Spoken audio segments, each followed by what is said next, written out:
Hello everyone, it's another day in this Decline decade, the decade where things are only getting worse before they get better. And today we have a mixture of absurd stories and stories that seem absurd on the surface, but actually when you look into it are probably justified, which shows how nuanced my position is these days. So firstly we'll go through the more shocking news. Police arrest parents who complained in school WhatsApp group.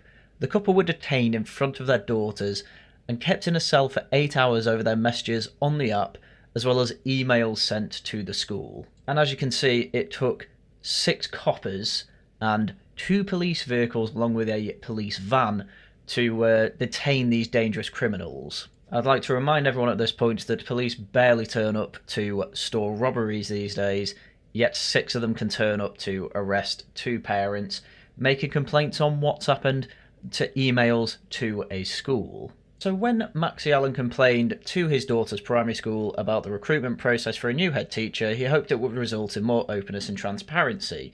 Instead, six coppers for one lad. They must be insane. Uniformed officers from Hertfordshire Police were sent to arrest Allen and his partner after the school objected to them sending numerous emails to their criticisms, including disparaging comments on a parent's WhatsApp group. Yes, it's unfortunate the world we live in, but making slight jibes in WhatsApp groups can have very serious consequences because we live in a mental country. Alan and Rosalind Levine were detained in front of their young daughter before being fingerprinted, searched and left in a police cell for 8 hours. I'd love to know how many robberies were got away with that day, to be honest with you. There were questions on suspicion of harassment, malicious communications, and causing a nuisance on school property. After a 5-week investigation, police concluded there should be no further action. Incredible. I live in a country where you are effectively treated as a violent criminal because you have strong opinions on your own daughter's school and the way they are picking the head teacher for that school, which you obviously have quite an interest in. The couple had previously been banned from entering Cowley Hill Primary School in Bournemouth after questioning the appointment process for a head and casting aspersions on the chair of governors on WhatsApp. They say they were blocked from attending the parents' evening for their daughter Sasha, 9, and were not allowed to be in the audience for her Christmas performance. That is madness. Crucially, even though Sasha suffers from epilepsy and is neurodivergent, or autistic, and registered disabled, the couple were unable to meet teachers to inform them how to administer medication and ask questions about her learning progress. What the hell were they sending? These better be some spicy emails we're about to see, because I need context, much more context for all of this.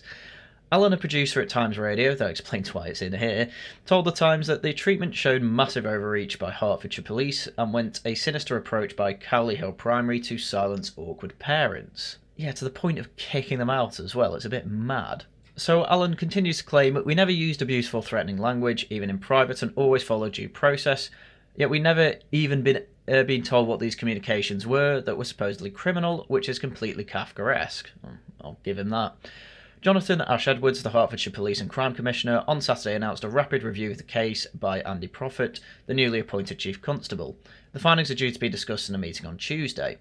Cowley Hill Primary said it sought advice from the police after a high volume of direct correspondence and public social media posts that had been upsetting for staff, parents and governors. Well, I suppose that would happen if you ban people from the school for complaining about your processes. The case is likely to raise fresh questions about police handling of free speech issues. It follows widespread controversy after the police visited Telegraph columnist Alison Pearson over a year-old deleted social media post. The Times revealed that more than 13,200 hate incidents have been recorded in the 12 months to June, despite the chilling effect on freedom of expression. And not only that, but the Tories were promising that they'd basically get rid of it, then they didn't, and just said, okay, just try and record them less because they're ridiculous, and Labour gets in and all of a sudden it explodes. Funny, that. Forces across the country have been criticised for making arrests over relatively minor infractions on social media while complaining about limited resources to tackle crimes such as burglary. Well, yes, quite, that was my point. Ash-Edwards said, there has clearly been a fundamental breakdown in relationships between the school and parents that shouldn't have become a police matter. I will look into what more can be done with mediation services in Hertfordshire to help amicably resolve disputes without police involvement. While people should be courteous and go through the proper channels when raising concerns about a public service, the public should be able to express their views without worrying they'll get a knock on the door from the police. It wasn't just a knock on the door, though, was it? A knock on the door is what happened last week in another free speech issue I can't get the details of in my head at the moment. This one wasn't just a knock on the door. This was you're put in handcuffs in front of your children. You have to organise your parents to come over to look after their grandchildren because you're about to go to the police station and spend 8 hours there and have your fingerprints taken as if you've just had your sticky fingers all over the church chalices. It's absolutely nuts how this has happened. I actually can't believe I'm reading this. I've been covering free speech issues for years now. This is by far the worst I've seen. I've never seen an arrest to this level, aside maybe from Count Dankula, of course. However, I would argue that there is more of a case for these people for Count Dankula saying his infamous phrase to his dog than there is for making fair complaints to your school about how they are going to hire a head teacher. So some of the details of the arrest are just crazy too. Obviously 6 officers turn up at the door while they're just having a normal family day. And then officers searched the house, and Levine had to call her 80-year-old mother to come over and look after the children. Levine said she begged police not to put her in handcuffs in front of a toddler, and adding there was a female officer, she agreed not to use cuffs but said she'd be staying right beside me in case. Then I'm chucked in a cell all day long. And yes, they were at Stevenage police station for 11 hours. They were interviewed under caution before being released at about midnight. And how did this trivial pursuit end up getting escalated to the point they're interviewed under caution and have their fingerprints taken and are thrown in a cell for 8 hours? That is absurd.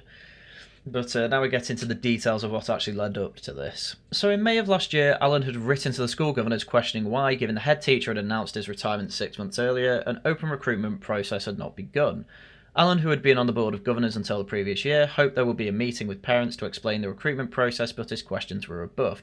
This adds a great level of intrigue to all this. Alan turns out to actually have been on the Board of Governors, so he will have an idea of how all of this should have been brought forward, and he's realised, oh, there's not an open recruitment process. That's what I would have done on the Board of Governors, so why has this not happened? And this is probably what has annoyed them, because the Board of Governors now are thinking, oh, why is this ex-Board of Governors, having a go at us now? We'll show him. They've not reacted to this well, from what I can tell. So the following month, Jackie Spriggs, the Chair of Governors, wrote to the parent body about inflammatory and defamatory comments on social media and warned that the school would take action against anyone who caused disharmony. Alan and Levine do not know whether these messages were related to them.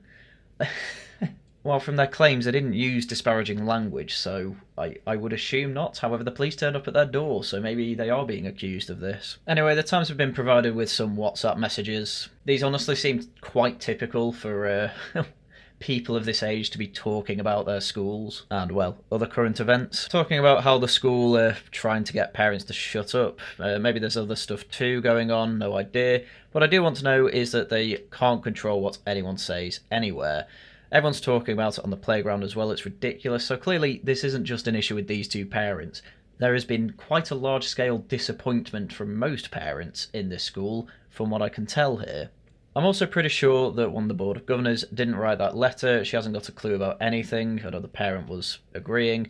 And Rosalind finishes, love the way blank has her little spies in WhatsApp and Facebook groups to keep an eye on what's being said. They seriously need to get lives. And it looks like, yes, there were spies about. It's, honestly, even when I was at school, I remember there being ridiculous politics between the Board of Governors and some parents. But seeing stuff like this from getting a bit of an inside view of it, it's all ridiculous. The police were called over things like this. There's another section here. Can you imagine what action is they say they'll take? Hello 999, one of the school mums said something mean about me in a school mum WhatsApp group. Please can you arrest them?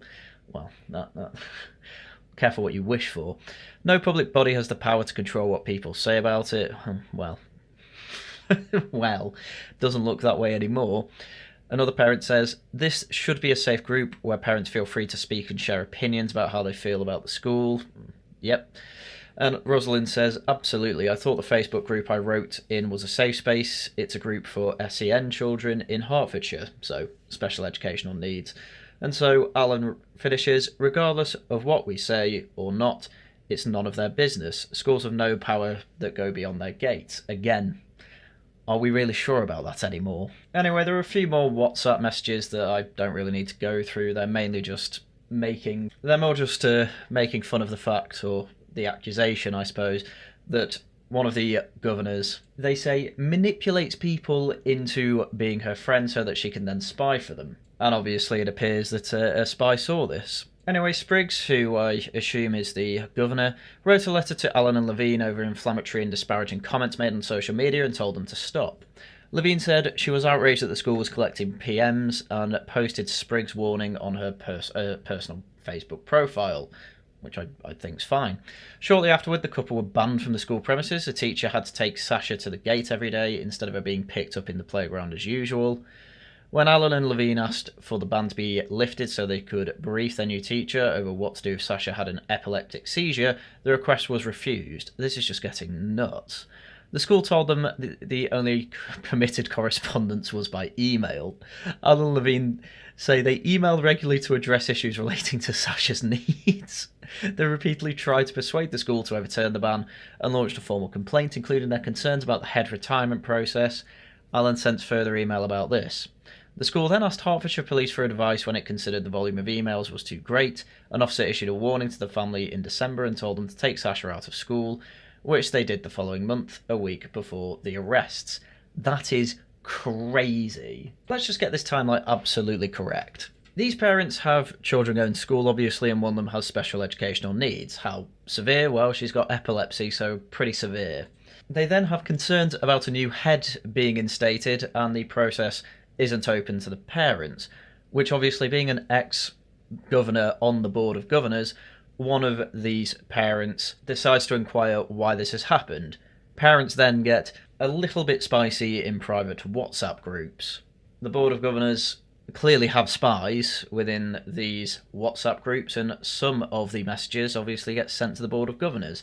They then take this badly and decide, right, we are going to ban you from any form of communication apart from email, and so they start maliciously complying and sending them a bunch of emails about things that very well could be perfectly reasonable to complain about. The school then decide that the volume of emails is too much and goes to the police. But not only that, it turns out that the police, before they arrested them, advised them to take their special educational needs child out of school, which they did, and a week later they arrest them anyway. I live in a joke of a country, and this is why things like this are why reform are constantly being boosted in the polls, because it is absolutely crazy that this sort of stuff is happening, and we're supposed to believe that either Tories or Labour can fix it, and yet neither of them are. It's Labour's chance. It's been their chance for a while, and they're only going to make this worse, by the way. So yeah, vote reform. So the Times inquired to the school council and police for information about any of these accusations, including malicious communications, and all three declined to actually give any detail. However, Alan and Levine, given that Alan works there, said they could find about 45 email threads, some involving multiple emails because of replies, during their 6-month ban on entering school premises, where they could only communicate via email. The couple asked to be told what they had done that met the threshold for the offence, but both the police and the school refused to give details. They said the nuisance allegations were never properly explained.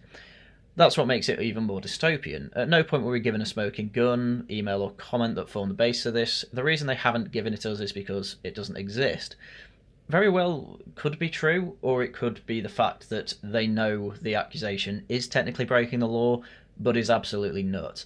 Again, the law for the Malicious Communications Act, section 127, is that if you send something that is considered grossly offensive by literally anyone, then there you go, you've sent a malicious communication, which, by that logic, nothing should be on the internet at all. Certainly no left-winger, because they all disgust me. And Alan, of course, thinks that the school acted to shut down dissent, which, I'm not going to lie, it's what it looks like. Anyway, in response to all this, the primary school said, "We sought advice from the police following a high volume of direct correspondence and public social media posts from two parents, as it was becoming upsetting for staff, parents and governors.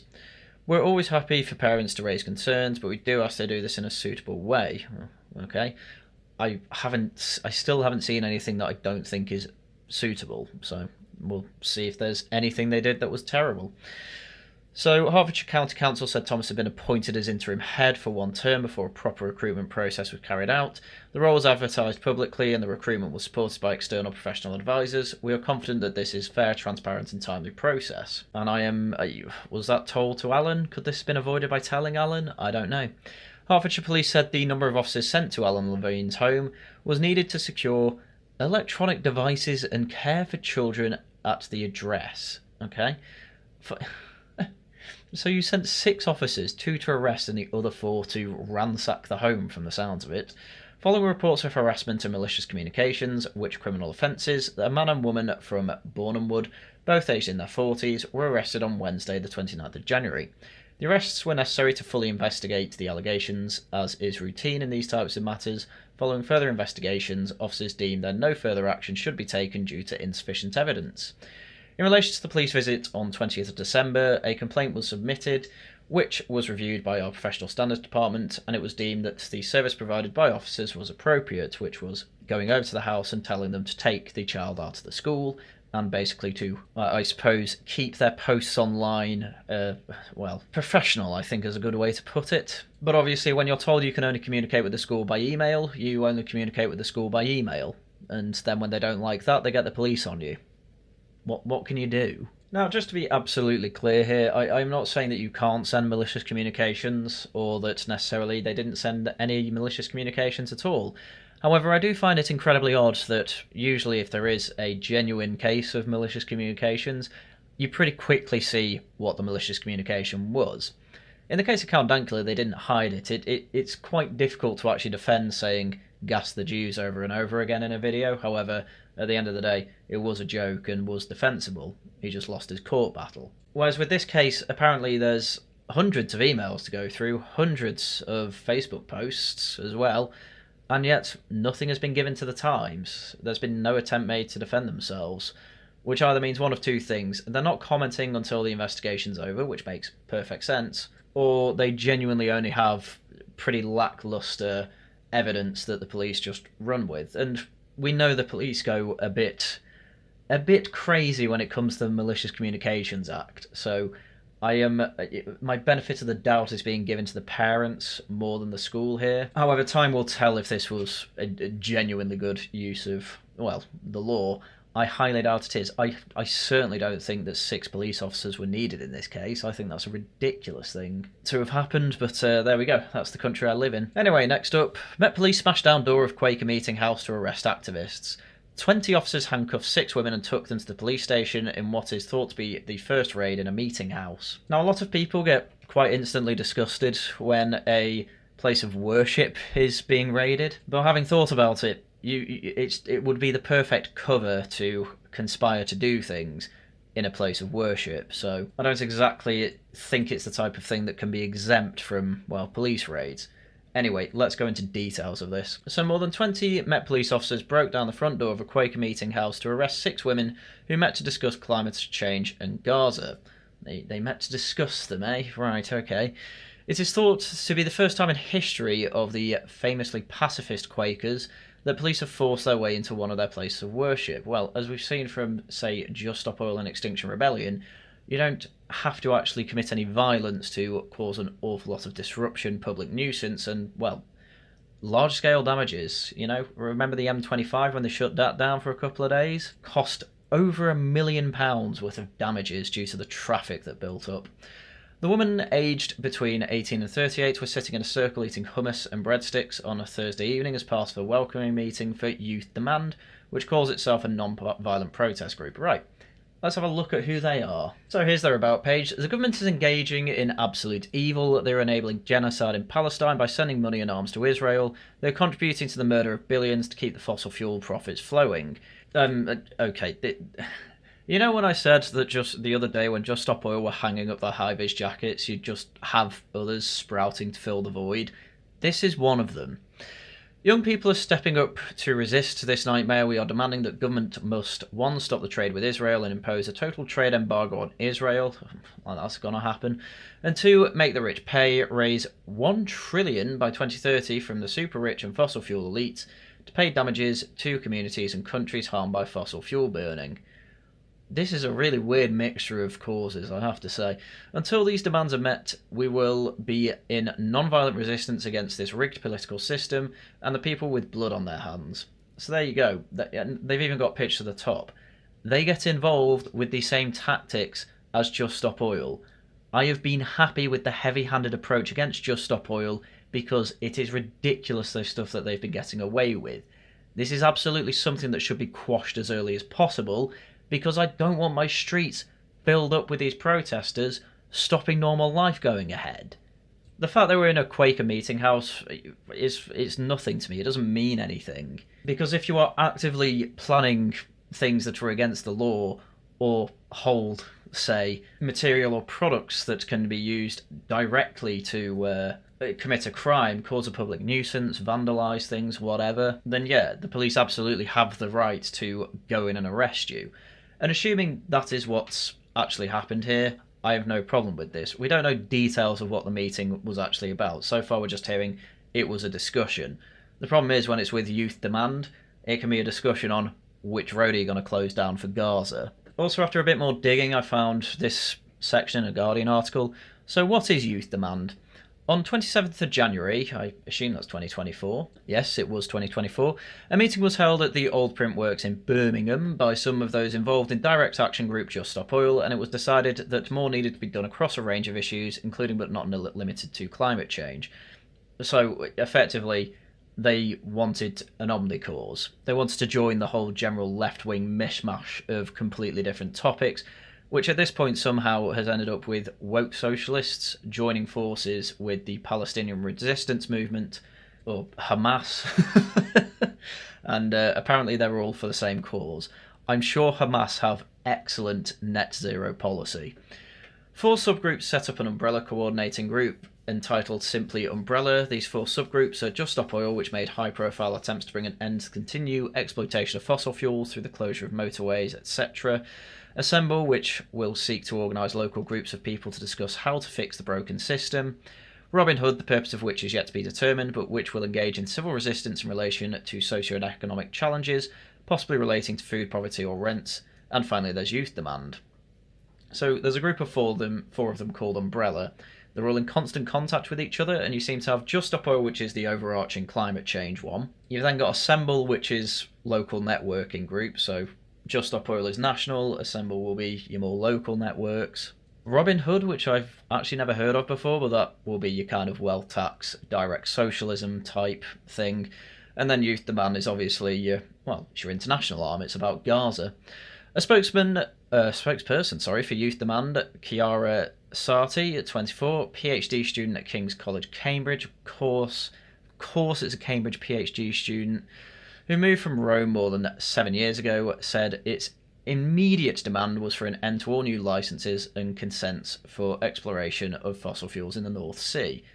So how do you differentiate yourself from Just Stop Oil? She said, we're calling on both the Conservative and Labour to commit to this, particularly Labour, because so far they've accepted that what we're going to be ending...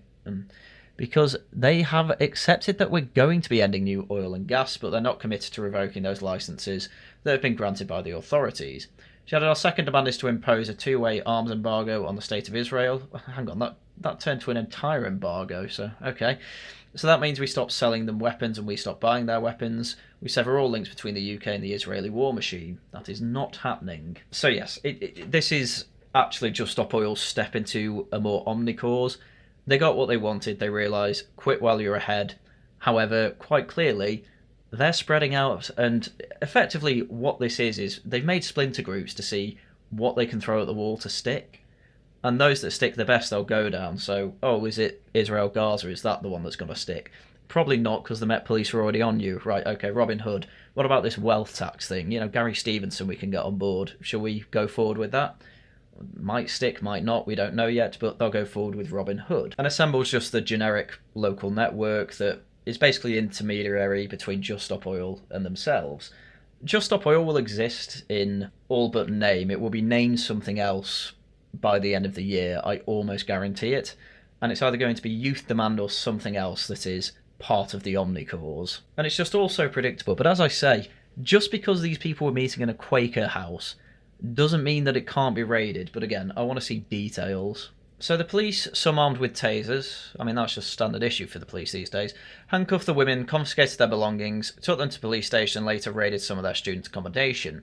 A Met Police spokesman this time, said 6 women have been arrested on suspicion of conspiracy to cause a public nuisance amid fears of a sit-down protest in the capital.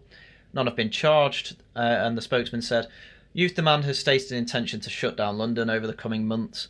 While we absolutely recognise the importance of the right to protest, we have a responsibility to intervene to prevent activity that crosses the line from protest into serious disruption and other criminality. Good. On Thursday, officers raided Youth Demand planning meeting in an address in Westminster, where those in attendance were plotting their April action. Again, if this is all true, I have no problem with any of this. I say it pretty much every time I talk about Just Stop Oil or the other splinter groups now, but I've been part of protests.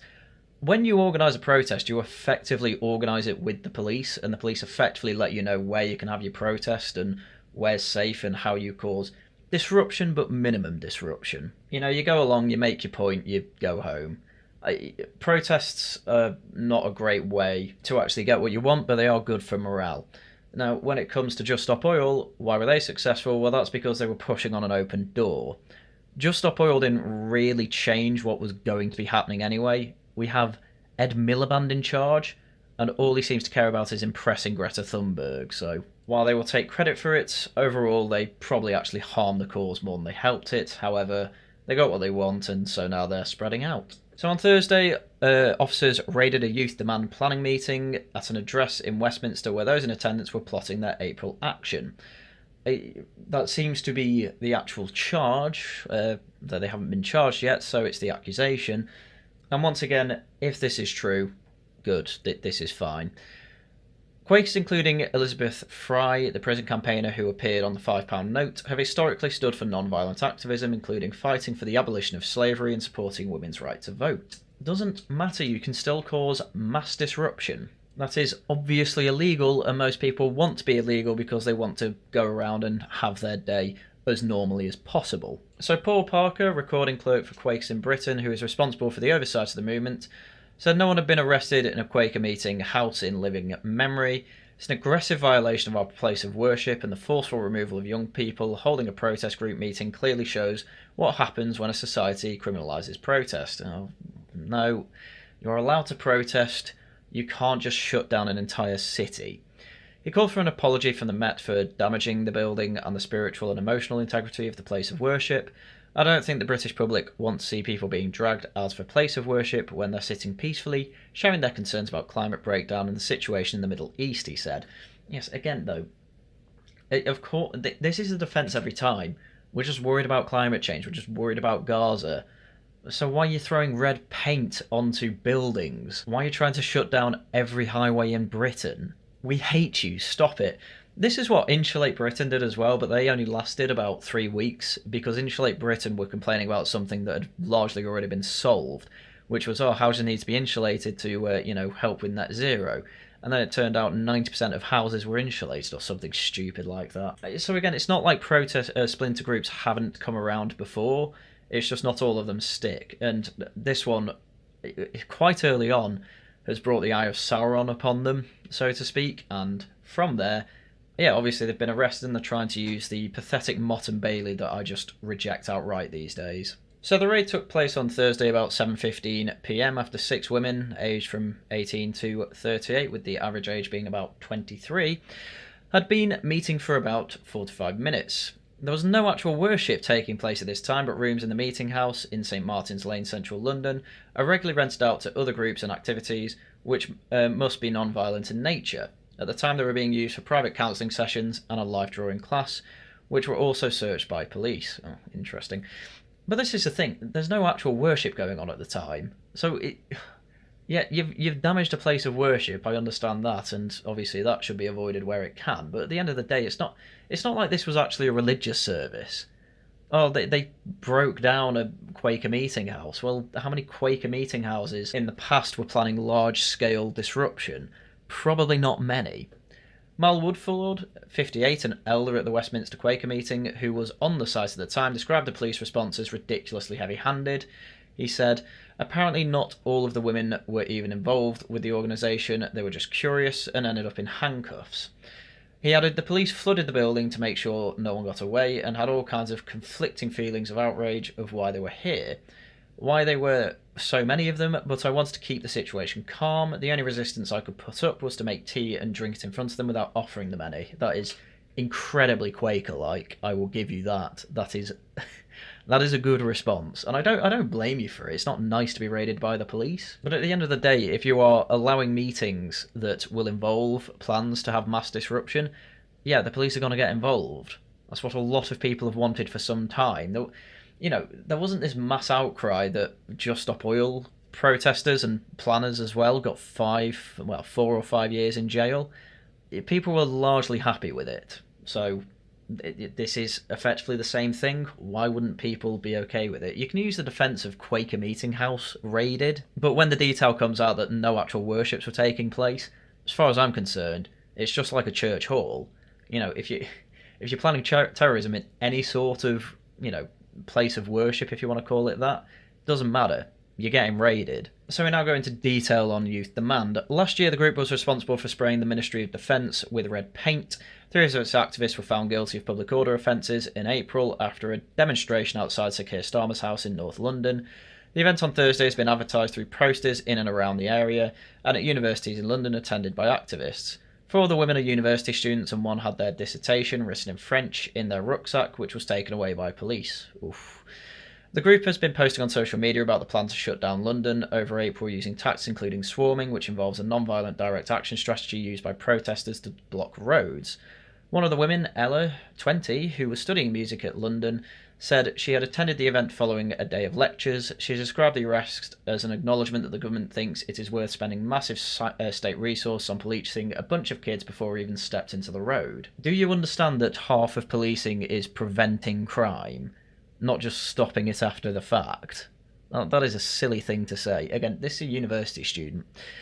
Ella, who was asked for her surname to be withheld, said the group had been discussing a 1963 peace march in the US against racial segregation in Alabama when they heard a massive banging. So she said, I think I was the tallest there at 5'6", and the best way I can describe the group is baby-faced. We look young, helpless and scared.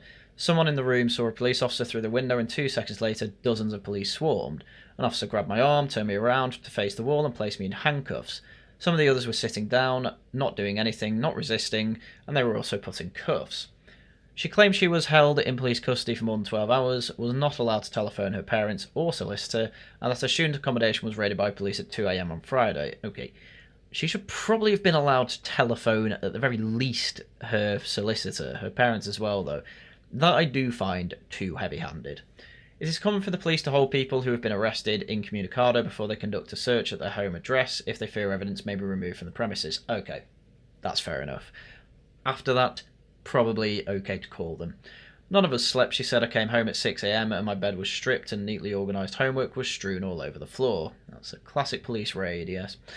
On Friday, police made a further 5 arrests of 4 men and a woman in their early 20s across London and Exeter on suspicion of conspiracy to cause a public nuisance. This is the type of stuff I like to see. This is exactly the type of police response I was hoping for when it came to Just Stop Oil. Obviously, that ended up happening a few times, but now new splinter groups are starting to rise up. They're getting them before they get too big.